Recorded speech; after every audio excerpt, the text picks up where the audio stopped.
नमस्कार दोस्तों, आप सभी का स्वागत है हमारे इस यूट्यूब चैनल में। दोस्तों, आज के इस वीडियो में हम लोग कुछ 50 संस्कृत श्लोक को देखेंगे, जो कि आप सभी के लिए बहुत ज़्यादा महत्वपूर्ण है। तो ना ही सिर्फ ये संस्कृत विद्यार्थियों के लिए बल्कि सभी जितने भी लोग हैं, चाहे वो किसी भी उम्र के हों, उनके लिए बहुत ज़्यादा महत्वपूर्ण है। क्योंकि इस श्लोक से ना ही हम इस चीज़ के लिए पढ़ते हैं कि हमारे एग्ज़ाम में अच्छे मार्क्स आएँ, बल्कि इसलिए भी इस श्लोक को पढ़ा जा सकता है कि हमें जीवन में किस प्रकार से किस काम को करना चाहिए और किस काम को करने में हमें अच्छे फल की प्राप्ति होगी।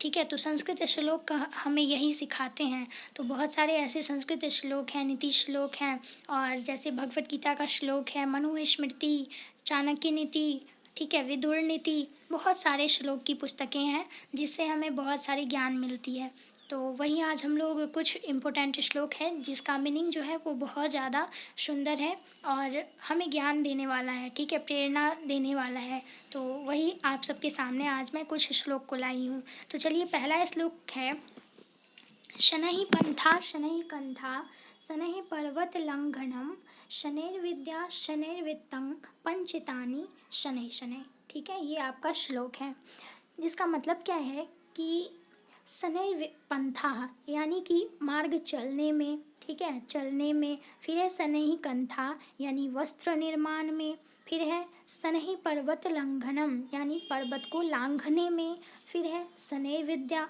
यानी कि विद्या यानी कि पढ़ने में, विद्या ग्रहण करने में। और फिर है धन अर्जन करने में, ठीक है, वित्तं। इन पांचों कार्य को हमें धीरे धीरे करना चाहिए, ठीक है। तो विद्यार्थियों के लिए भी यह बहुत ज़्यादा महत्वपूर्ण श्लोक है। तो यही हो गया कि मार्ग चलने में, वस्त्र निर्माण में, पर्वत को लांघने में, विद्या अर्जन करने में, साथ ही धन अर्जन करने में, ये 5 कार्य हमें धीरे धीरे ही करने चाहिए। हमारा दूसरा श्लोक है, काकः कृष्णः पीकः कृष्णः को भेदः पिक काकयोः वसंत समये काकः काकः पीकः पीकः। ठीक है, काक का मतलब होता है कौवा और पिक का मतलब होता है कोयल। ठीक है, तो यहाँ पर जो मतलब है श्लोक का कि दोनों तो काला ही होता है, लेकिन उन दोनों में अंतर क्या है। तो कहा गया है कि कौवा भी काला है, कोयल भी काली है, फिर दोनों में क्या भेद है। तो कहा गया है कि वसंत ऋतु के आने पर कोयल कोयल होती है और कौवा कौवा होता है, अर्थात दोनों का भेद प्रकट हो जाता है। तो यहाँ पर यही कहा गया है कि काकः कृष्णः पीकः कृष्णः को भेदः पिक काकयोः वसंत समये काकः काकः पीकः पीकः। क्योंकि वसंत समय में जब कोयल बोलती है तो उसकी आवाज़ बहुत मीठी होती है, जबकि कौवा बोलता है तो आप जानते ही हैं कैसा आवाज़ होता है उसका। तो यही यहाँ पे कहा गया है कि उन दोनों में भेद स्पष्ट हो जाता है कब, वसंत के समय में। बाकी दोनों का रंग तो एक ही है, काला ही है। चलिए नेक्स्ट श्लोक, नाभिषेको न संस्कारः सिंहस्य क्रियते मृगैः विक्रमाजितशतोच्च स्वमिव मृगेन्द्रता।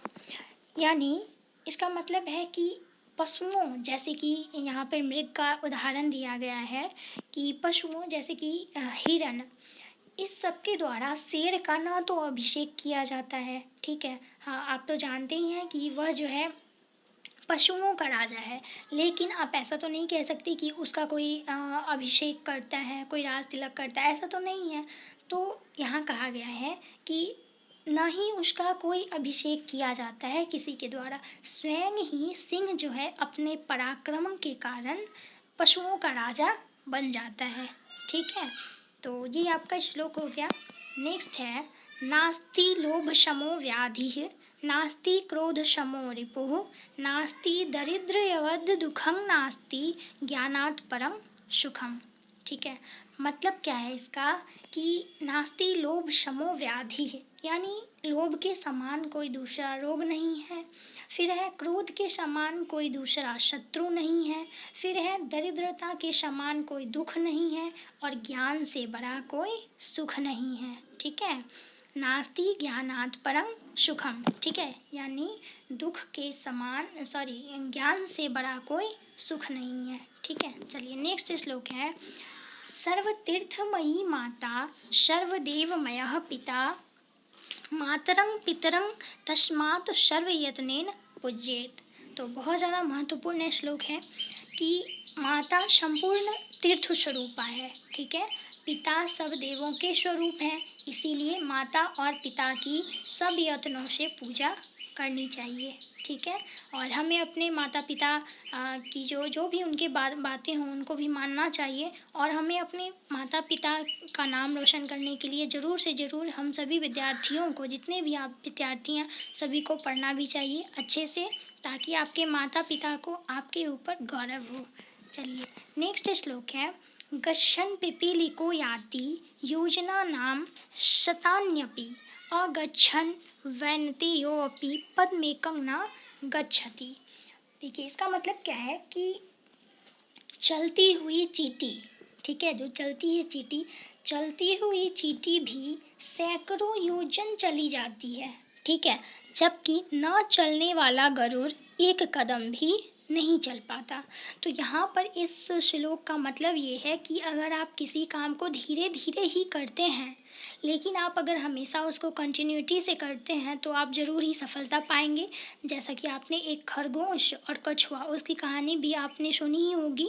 तो यहाँ पर यही श्लोक का मतलब है कि अगर कोई बलवान भी है, मतलब अगर कोई पढ़ने में तेज़ भी है, और कोई अगर धीरे धीरे ही पढ़ता है, तो अगर वो डेली पढ़ता है, कंटिन्यूटी बना कर पढ़ता है, तो वो सफलता ज़रूर पाएगा। लेकिन कोई ऐसा व्यक्ति जो चाहता है कि मतलब मैं तो तेज़ हूँ, मुझे ये सब आता है, तो इससे काम नहीं चलता है। अगर आपको सब आता है फिर भी आपको थोड़ा बहुत रिवीजन की ज़रूरत होती है, ठीक है। तो कंटिन्यूटी से पढ़ना चाहिए, तभी हम लोग सफल होंगे।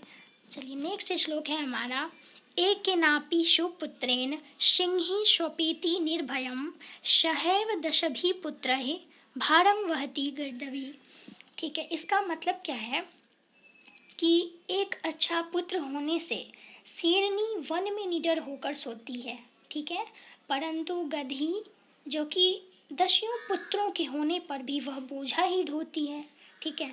तो वीर पुत्र का यही लक्षण है कि अगर एक भी होता है तो उसके कुल का जो है सम्मान बढ़ता है, लेकिन अगर कितना 10 भी हो 15 भी हो, लेकिन अगर वो लायक नहीं होता है तो कोई काम का नहीं है। इसीलिए इस श्लोक में यही कहा गया कि एक अच्छा पुत्र होने से शेरनी वन में निडर होकर सोती है, परंतु गधी 10 पुत्रों के होने से भी बोझा ही ढोती है। चलिए नेक्स्ट श्लोक है हमारा श्लोक नंबर 8, एकेनापि सुवृक्षेण पुष्पितेन सुगंधिना वासितं तद्वन् सर्व सुपुत्रेण कुलं यथा। इसका मतलब है कि सुगंधित पुष्प के एक ही अच्छे वृक्ष के कारण संपूर्ण वन जो है वो सुगंधित होता है, प्रभावित होता है, ठीक है। जबकि सेम इसी प्रकार एक पुत्र के कारण, मतलब जो सुपुत्र होता है, उस सुपुत्र के कारण संपूर्ण परिवार का नाम रोशन होता है, ठीक है। कि सुगंधित पुष्प के अगर एक ही वृक्ष हों तो उसके कारण संपूर्ण वन जो है वो सुगंधित हो जाता है। ठीक उसी प्रकार सुपुत्र के कारण अगर एक ही सुपुत्र है तो उसके कारण संपूर्ण परिवार का नाम रोशन होता है। नेक्स्ट, न विना पर्वादेन रमते दुर्जनो जनः काकः सर्वरसान् भुक्ते विना मध्यम न तृप्ति।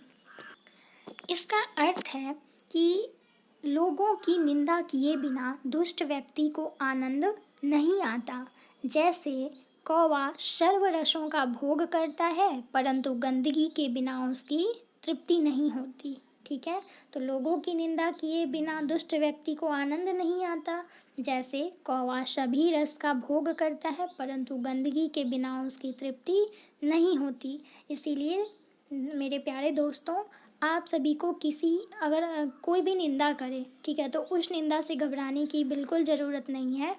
बस एक चीज़ हमें अपनाना चाहिए कि हम गलत डायरेक्शन में ना जाएं, ठीक है। अगर आप अच्छे डायरेक्शन में हैं, फिर अगर कोई क्रिटिसाइज़ करता है तो उसको करने दीजिए, ठीक है, उससे हमारे ऊपर कोई फ़र्क नहीं पड़ता, ठीक है। तो दुनिया ऐसी है कि अगर आप कुछ अच्छा भी करते हैं फिर भी आपको कोई टोकेगा, अगर आप अच्छा नहीं करते हैं फिर तो ऑब्वियसली टोकेगा।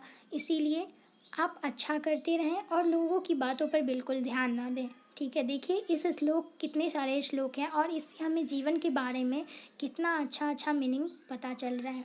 तो इसीलिए मैं आपको एक चीज़ सजेशन दे रही हूँ कि श्लोक को प्रतिदिन एक, आधा या फिर दो तीन, जो भी हो, श्लोक प्रतिदिन पढ़ें। ठीक है, उससे हमारे अंदर एक अलग ही ऊर्जा उत्पन्न होती है, जिससे श्लोक का जो मीनिंग होता है वो इतना अच्छा सुंदर होता है, प्रेरणादायक होता है, जिससे हमें बहुत कुछ सीख मिलती है।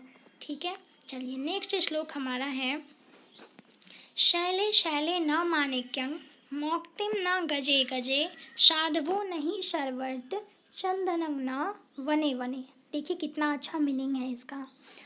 प्रत्येक पर्वत पर अनमोल रत्न नहीं होते, प्रत्येक हाथी के मस्तक में मोती नहीं होता और प्रत्येक वन में चंदन नहीं पाया जाता। ठीक है, शैले शैले न माणिक्यं मौक्तिं न गजे गजे साधवो नाही सर्वत्र, यानी कि सभी साधु लोग सभी जगह नहीं हैं और चंदनं न वने वने, प्रत्येक वन में चंदन नहीं है। ठीक है, चलिए, भूमेः गरीयसी माता स्वर्गात् उच्चतर पिता जननी जन्मभूमिश्च स्वर्गादपि गरीयसी, यानी भूमि से सर्वश्रेष्ठ माता है, स्वर्ग से ऊंचे पिता हैं, माता और मातृभूमि स्वर्ग से भी सर्वश्रेष्ठ है। ठीक है, चलिए नेक्स्ट हमारा श्लोक है, पृथ्व्यां त्रीणि रत्नानि जलमर्णं सुभाषितं मूढ़े पाषाण खंडेषु रत्न संज्ञा विधीयते। अब देखिए इस श्लोक का मीनिंग है कि पृथ्वी पर 3 रत्न हैं। कौन कौन? तो जल, अन्न और अच्छी वाणी। ठीक है, शुभ वाणी। ठीक है, पर मूर्ख लोग पत्थर के टुकड़ों को रत्न की संज्ञा देते हैं। ठीक है, जो पत्थर का जो टुकड़ा होता है तो उसी को वो लोग रत्न की संज्ञा देते हैं, जबकि पृथ्वी पर जो है अगर विद्वान लोग बोलें तो विद्वान लोग पृथ्वी पर 3 चीज़ को रत्न मानते हैं, वो है जल, अन्न और शुभ वाणी। चलिए नेक्स्ट श्लोक है हमारा, आलस्यं हि मनुष्याणां शरीरस्थो महान् रिपुः नास्त्युदमशमो बन्धुः कृत्वा यः न विषीदति। देखिए इस श्लोक का मीनिंग क्या है कि व्यक्ति का सबसे बड़ा दुश्मन आलस्य होता है। आलस्यं हि मनुष्याणां शरीरस्थो महान् रिपुः, व्यक्ति का परिश्रम उसका सच्चा मित्र होता है, क्योंकि जब मनुष्य परिश्रम करता है तो वह हमेशा दुखी नहीं होता और वह हमेशा खुश रहता है। ठीक है, तो व्यक्ति का सबसे बड़ा दुश्मन आलस्य होता है। यहाँ भी हमें कितना अच्छा प्रेरणा मिला कि मनुष्य का सबसे बड़ा दुश्मन आलस्य होता है। अगर आपको आलस्य आए भी, फिर भी अपना काम अपने समय पर ही करें। चलिए नेक्स्ट श्लोक है हमारा, उद्यमेन ही सिद्ध्यन्ति कार्याणि न मनोरथे न ही सुप्तस्य सिंहस्य प्रविशन्ति मुखे मृगाः, यानी व्यक्ति के मेहनत करने से ही उसके काम पूरे होते हैं, सिर्फ इच्छा करने से उसका काम पूरा नहीं होता। जैसे सोए हुए मुख में हिरन स्वयं नहीं आता, उसके लिए शेर को परिश्रम करना पड़ता है। ठीक है, चलिए, ददाति प्रतिगृह्णाति गुह्यमाख्याति पृच्छति भुंक्ते भोज्यते चैव षड्विधं प्रतिलक्षणम्। इस श्लोक का मतलब है कि लेना, देना, खाना, खिलाना, रहस्य बताना और उसको सुनना, ये 6 लक्षण जो हैं ये प्रेम के लक्षण हैं। ठीक है, प्रतिलक्षणम यानी प्रेम के लक्षण हैं ये 6 चीज़। नेक्स्ट, वाणी रसवती यस्य यस्य श्रमवती क्रिया लक्ष्मी दानवती यस्य सफलं तस्य जीवितम, यानी जिस मनुष्य की वाणी मीठी हो, जिसका काम परिश्रम से भरा हो, जिसका धन दान करने में प्रयुक्त हो, उसका जीवन सफल है। नेक्स्ट श्लोक, अनादरो विलंबस्य वै मुखम निष्ठुरवचनम पश्चत पंचतापी दानस्य दुष्नापी। ठीक है, इसका मतलब क्या है कि देखिए, अपमान करके देना, मुंह फेर कर देना या फिर देरी से देना कठोर वचन बोलकर देना और देने के बाद पश्चाताप करना। ये चीज़ जो है, ये 5 क्रियाएं दान को दूषित कर देती है। आप चाहे लाख दान करें, लेकिन अगर आप इन 5 तरीक़ों से दान देते हैं, यानी अपमान करके देते हैं किसी को, या फिर मुंह फेर कर देते हैं, देरी से देते हैं, कठोर वचन कहकर देते हैं और देने के बाद अगर पश्चाताप करते हैं, तो इन 5 क्रियाएं दान को दूषित कर देती है। इसीलिए दोस्तों, दान करें, बिल्कुल करें, और अगर ना करें तो इस तरह से ना करें, ठीक है, कि इन 5 क्रियाओं को करके अगर आप दान करते हैं तो उस दान का कोई मोल नहीं होता। इसीलिए दान तो हमें 100% करना ही चाहिए, क्योंकि दान से बड़ा कोई धर्म नहीं है। अगर आप किसी का मदद करते हैं तो इससे बड़ा कोई धर्म नहीं है। इसीलिए मदद जितना हो सके उतना करें, दान करें। जितना भी मतलब गरीब लोग हैं, गरीब लोगों को अगर आप दान करते हैं, अगर उनसे कोई सहारा मिलता है, तो इससे बड़ा पुण्य और कोई नहीं है। चलिए, नेक्स्ट श्लोक है हमारा, यस्तु संचरते देशान यस्तु सेवेत पंडितान तस्य विस्तारिता बुद्धिस्तैलविन्दु रेवाम वशी। इसका मतलब क्या है कि जो व्यक्ति भिन्न भिन्न देशों में यात्रा करता है और विद्वानों से संबंध रखता है, उस व्यक्ति की बुद्धि उसी तरह होती है जैसे तेल की एक बूंद पूरे पानी में फैल जाती है। ठीक है, नेक्स्ट, प्रदोषे दीपकः चंद्रः प्रभाते दीपकः रविः त्रैलोक्ये दीपकः धर्मः सुपुत्रः कुल दीपकः। अर्थात संध्या काल में चंद्रमा दीपक है, प्रभात काल में सूर्य दीपक है, तीनों लोकों में धर्म दीपक है और सुपुत्र कुल का दीपक है। ठीक है, तो ये इसका मीनिंग हो गया। चलिए, नेक्स्ट श्लोक, अश्वस्य भूषणं वेगो मत्तं स्याद् गजभूषणं चातुर्यं भूषणं नार्या उद्योगो नरभूषणम। अर्थात घोड़े की शोभा उसके वेग से होती है और हाथी की शोभा उसकी मदमस्त चाल से होती है। नारियों की शोभा उसकी विभिन्न कार्य में दक्षता के कारण होती है और पुरुषों की शोभा उनकी उद्योगशीलता के कारण होती है। नेक्स्ट, यथा एकेन चक्रेण न रथस्य गतिर्भवेत् एवं पुरस्कारेण विना दैवं न सिद्ध्यति। यानी जैसे एक पहिए से रथ नहीं चल सकता, ठीक उसी प्रकार बिना पुरुषार्थ के भाग्य सिद्ध नहीं हो सकता। नेक्स्ट, प्रिय वाक्य प्रदानेन सर्वे तुष्यन्ति जन्तवः तस्मात् तदैव वक्तव्यं वचने का दरिद्रता। अर्थात प्रिय वाक्य बोलने से सभी जीव जंतु संतुष्ट हो जाते हैं, अतः प्रिय वचन ही बोलने चाहिए।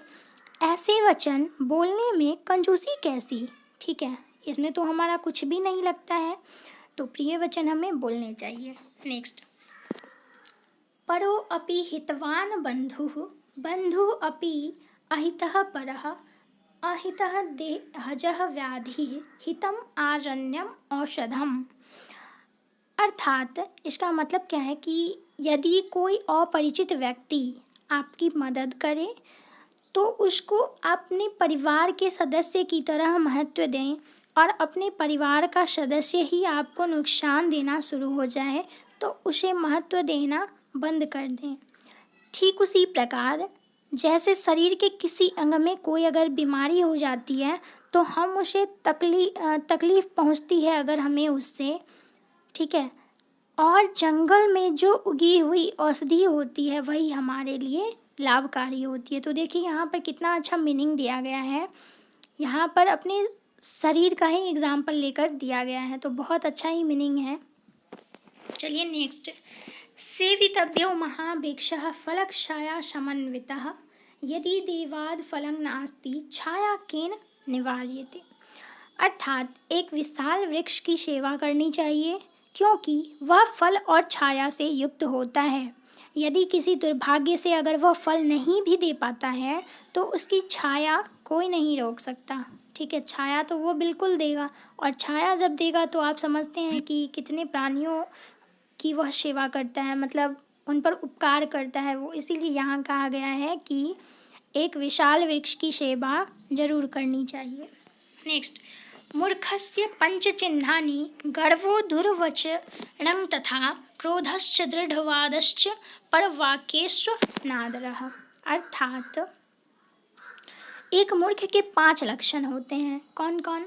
तो एक तो हो गया आपका घमंड, फिर दुष्ट वार्तालाप, क्रोध, जिद्दी तर्क और अन्य लोगों के लिए जो है अनादर शब्द का प्रयोग करना। ये 5 चिन्ह जो हैं वो मूर्ख के होते हैं। नेक्स्ट, पुस्तकस्था तु या विद्या परहस्तगतं धनम कार्यकाले समुत्पन्ने न सा विद्या न तद्धनम।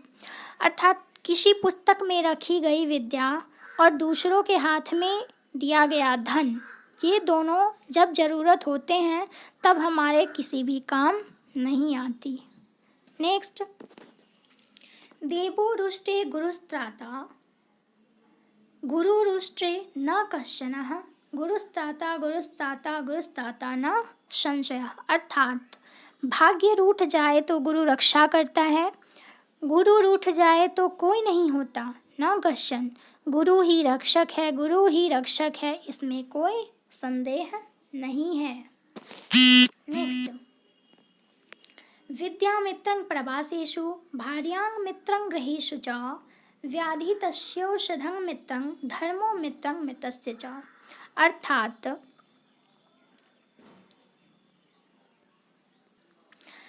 विदेश में ज्ञान, घर में अच्छे स्वभाव और गुण स्वरूप पत्नी, ठीक है, गुण स्वरूप पत्नी, औषधि रोगी का तथा धर्म मृतक का सबसे बड़ा मित्र होता है। देखिए, विद्या मित्रं प्रवासेषु भार्यां मित्रं गृहेषु च व्याधि तस्यौषधं मित्रं धर्मो मित्रं मित्रस्य च। विदेश में ज्ञान, घर में अच्छे स्वभाव और गुण स्वरूप पत्नी, औषधि रोग का और धर्म, ये सभी मृतक का सबसे बड़ा मित्र होता है। ठीक है, धर्म जो है वो मृतक का सबसे बड़ा मित्र होता है। नेक्स्ट, अभिवादनशीलस्य नित्यं वृद्धोपसेविनः चत्वारि तस्य वर्धन्ते आयुर्विद्या यशोबलम। अर्थात बड़ों का अभिवादन करने वाले मनुष्य की और नित्य वृद्धि की सेवा करने वाले मनुष्य की आयु, विद्या, यश और बल, ये 4 हमेशा बढ़ते हैं। नेक्स्ट, सहसा विदधीत न क्रियां विवेकः परमापदां पदं वृणते ही विमृश्यकारिणां गुणलुब्धा शमे संपदा। अर्थात हमें अचानक जोश में आकर कोई काम नहीं करना चाहिए, क्योंकि विवेकहीनता सबसे बड़ी विपत्ति का कारण होती है। और इसके विपरीत जो व्यक्ति सोच समझकर कार्य करता है, गुणों से आकृष्ट होने वाली माँ लक्ष्मी स्वयं उसी का चुनाव करती है। नेक्स्ट, धूर्जनः परिहर्तव्यो विद्यालंकृतोशन मणिना भूषितो सर्पः किस्मो न भयंकरः। अर्थात दुष्ट व्यक्ति यदि विद्या से सुशोभित ही हो, अर्थात यदि दुष्ट व्यक्ति विद्यावान भी होता है तो उसका परित्याग कर देना चाहिए। क्यों? देखिए, जैसे मणि से सुशोभित सर्प जो होता है, क्या वो भयंकर नहीं होता? यहाँ पर यही बात कहा गया है कि दुष्ट व्यक्ति अगर विद्या से भी सुशोभित हो तो भी उसका परित्याग कर देना चाहिए, क्योंकि मणि से सुशोभित सर्प भयंकर ही होता है। चलिए, नेक्स्ट श्लोक बहुत ज़्यादा इम्पोर्टेंट श्लोक है ये, जो कि भर्तृहरि द्वारा रचित नीति शतक में वर्णित है। येषां न विद्या न तपो न दानं ज्ञानं न शीलं न गुणो न धर्मः ते मृत्युलोके भुवि भारभूता मनुष्यरूपेण मृगाश्चरन्ति।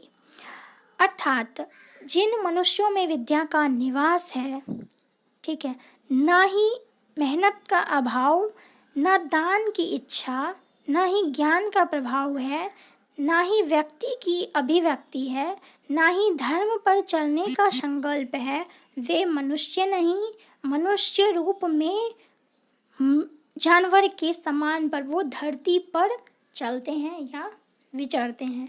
ठीक है, तो यहाँ पर आप समझ गए होंगे कि येषां न विद्या ना ही जिसमें विद्या है, ना ही जिसमें मेहनत है, ना ही जिसमें दान की इच्छा है, ना ही ज्ञान है। इन सब से रहित व्यक्ति जो होता है वो पशु के समान होता है। नेक्स्ट, हस्तस्य भूषणं दानं, सत्यं कंठस्य भूषणं, श्रोतस्य भूषणं शास्त्रं, भूषणैः किं प्रयोजनम। अर्थात हाथ का आभूषण दान है, गले का आभूषण सत्य है, कान की शोभा शास्त्र सुनने में है, तो भूषणों की क्या आवश्यकता है। नेक्स्ट, यद्यतिष्ठन्त्यश्यते लोके सर्वं तत्कर्म संभवं, सर्वां कर्मानुसारेण जंतुर्भोगान भुनक्ति वै। अर्थात कि लोगों के बीच जो सुख या दुख देखा जाता है वह कर्म से पैदा होता है। सभी प्राणी अपने पिछले कर्म के अनुसार आनंद लेते हैं या फिर पीड़ित होते हैं, यानी कि दुख सुख उनके जीवन में जो आता है वह उनके पिछले किए हुए कर्म के कारण ही आता है। नेक्स्ट, यस्य नास्ति स्वयं प्रज्ञा शास्त्रं तस्य करोति किं, लोचनाभ्यां विहीनस्य दर्पण किं करिष्यति। अर्थात जिस व्यक्ति के पास स्वयं का विवेक नहीं है, शास्त्र उसका क्या करेगा। जैसे नेत्रहीन व्यक्ति के लिए दर्पण व्यर्थ है। नेक्स्ट, अधमा धनमिच्छन्ति धनं मानं च मध्यमाः, उत्तमा मानमिच्छन्ति मानो ही महतां धनम। अर्थात जो निम्न कोटि के लोग होते हैं वे सिर्फ धन की इच्छा करते हैं, जो मध्यम कोटि के लोग होते हैं वे धन और सम्मान दोनों की इच्छा करते हैं। वहीं एक उच्च कोटि के व्यक्ति जो होते हैं वो सिर्फ सम्मान के लिए मायने रखता है। ठीक है, सम्मान से अधिक मूल्यवान और कुछ नहीं है। ठीक है, इसीलिए जो व्यक्ति उच्च कोटि के होते हैं उनको अपने धन से ज़्यादा सम्मान की चिंता होती है। नेक्स्ट, न कश्चित् कस्यचित् मित्रं न कश्चित् कस्यचित् रिपुः, व्यवहारेण जायन्ते मित्राणि रिपोस्तथा। अर्थात ना कोई किसी का मित्र होता है ना कोई किसी का शत्रु, व्यवहार से ही मित्र या शत्रु बनते हैं। नेक्स्ट है, विद्या ददाति विनयम, विनया ददाति पात्रतां, पात्रत्वात् धनम आपनोति, धनात् धनम ततः सुखम। अर्थात ज्ञान विनम्रता प्रदान करता है और विनम्रता से योग्यता आती है, योग्यता से धन प्राप्त होता है, जिससे व्यक्ति धर्म के कार्य करता है और वह सुखी रहता है। नेक्स्ट, कार्यार्थी भजते लोकं, यावत् कार्य न सिद्ध्यति, उत्तीर्णे च परे पारे नौकायां किं प्रयोजनम। अर्थात जब तक काम पूरा नहीं होता है तब तक लोग दूसरों की प्रशंसा करते हैं, काम पूरा होने के बाद दूसरे व्यक्ति को भूल जाते हैं। ठीक उसी प्रकार जैसे नदी पार करने के लिए नाव का कोई जब नाव पार कर लेते हैं नाव से, तब उस नौके का कोई प्रयोजन नहीं होता है। ठीक उसी प्रकार जैसे किसी व्यक्ति का किसी से अगर काम होता है तो काम पूरा होने के बाद वे भूल जाते हैं। किस प्रकार, जैसे नाव का जब प्रयोग कर लेते हैं नदी पार करने के लिए तो फिर उसका कोई उपयोग नहीं रह जाता।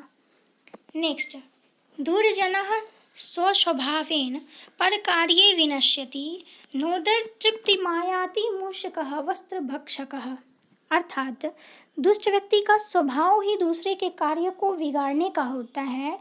जैसे वस्त्रों को काटने वाला चूहा पेट भरने के लिए कपड़े नहीं काटता। ठीक है, इसीलिए दुष्ट व्यक्ति का स्वभाव ही दूसरे के कार्य को बिगाड़ने का होता है। नेक्स्ट, न चौरहार्यं न राजहार्यं न भ्रातृभाज्यं न च भारकारी, वये कृते वर्धति एव नित्यं विद्याधनं सर्वधन प्रधानम। अर्थात विद्या को न तो चोर चुरा सकता है, न राजा छीन सकता है, न भाइयों के बीच उसका बंटवारा हो सकता है। ठीक है, तो इसीलिए खर्च करने से बढ़ने वाला जो विद्या रूपी धन है यह सभी धनों में श्रेष्ठ है। सत्यं ब्रूयात् प्रियं ब्रूयात् न ब्रूयात् सत्यं प्रियं प्रियं च नानृतं ब्रूयात् एषः धर्मः सनातनः। अर्थात सत्य बोलना चाहिए, प्रिय बोलना चाहिए, अप्रिय लगने वाला सत्य नहीं बोलना चाहिए और प्रिय लगने वाला असत्य भी नहीं बोलना चाहिए। ठीक है, आप बात पर गौर कीजिएगा कि सत्य बोलना चाहिए, प्रिय बोलना चाहिए, अप्रिय लगने वाला सत्य नहीं बोलना चाहिए, प्रिय लगने वाला असत्य भी नहीं बोलना चाहिए। ठीक है, चलिए, यही जो है, यही एषः धर्म सनातन, यानी यही हमारा सनातन धर्म कहता है।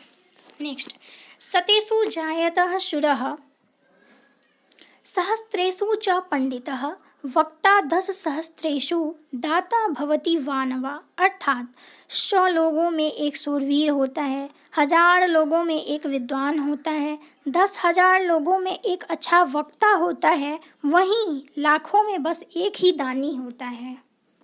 नेक्स्ट, काव्यशास्त्र विनोदेन कालो गच्छति धीमताम वैष्णेन च मूर्खानां निंद्रया कलहेन वा। अर्थात बुद्धिमान लोग काव्य शास्त्र का अध्ययन करने में अपना समय बिताते हैं, जबकि मूर्ख लोग निंद्रा, कलह, बुरी आदतों में अपना समय बिताते हैं। नेक्स्ट, विद्युतं च निपितं च नैव तुल्य कदाचन स्वदेशे पूज्यते राजा विद्वान सर्वत्र पूज्यते। अर्थात एक विद्वान और राजा, इन दोनों में कभी तुलना नहीं की जा सकती, क्योंकि राजा तो केवल अपने राज्य में सम्मान पाता है, जबकि एक विद्वान वो हर जगह सम्मान पाता है। नेक्स्ट, माता शत्रु पिता वैरी येन बालो न पाठितः न शोभते सभा मध्ये हंस मध्ये बको यथा।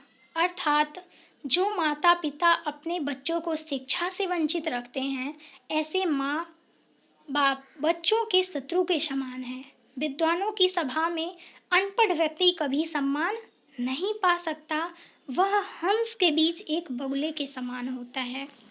नेक्स्ट, मूर्खा यत्र न पूज्येत धान्यं यत्र सुसंचितं दंपत्यो कलहं नास्ति तत्र श्री स्वमागताः। अर्थात जहाँ मूर्ख को सम्मान नहीं मिलता हो, जहाँ अनाज अच्छे तरीके से रखा जाता हो, जहाँ पति पत्नी के बीच में लड़ाई नहीं होती हो, वहाँ लक्ष्मी खुद ही आ जाती है। ठीक है, तत्र श्री स्वमागताः। ठीक है, तो यही हमारा इतना 47 श्लोक था, और फिर हम नेक्स्ट वीडियो में भी श्लोक को पढ़ेंगे और इसको हम लोग कंटिन्यू पढ़ते ही रहेंगे। कभी कभी हम लोग श्लोक को पढ़ेंगे, साथ ही हमारे जो संस्कृत साहित्य के इतिहास, इसको हम लोग जो पढ़ रहे हैं, और व्याकरण हम लोग पढ़ रहे हैं, इसको हम लोग कंटिन्यूसली पढ़ते रहेंगे एक एक करके। तो चलिए, फिर हम लोग मिलते हैं नेक्स्ट वीडियो में, तब तक के लिए धन्यवाद।